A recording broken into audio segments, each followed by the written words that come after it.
Čau, nu ko šodien metināšanas atrā palīdzība viesojas pie zemnieku saimniecības vienas. Šitāda te mums ir muca. Busiņš saprīkots, plazmu ieslēdzam. Tūlīt griezīsim ārā divus caurumus, lai iemetinātu divus izvadus. Mēslojumiem būs muca paredzēta. Reku jau saku griezt, metāls nav pārāk bies, kaut kur 10–12 mm. Pēc tam visu jāizslipē ar frezīti, lai poras nebūtu, protams. Kādreiz muca bija benzīns, tā kā tas ir diezgan bīstami, bet ir iztvecēta muca. Flančus sagatavoju, visu saķeru un metinu ar tigu. Man patika ar tigu metināt. Atbildu par savam šuvam, viss ir hermetiski.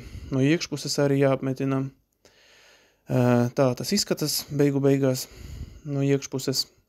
Un tā tas izskatās no ārpuses, saknes šuvīte. Pēc tam vēl ar elektrodiem pārgāju, bet tas nav tik smuki, bet arī izturīgi un hermetiski.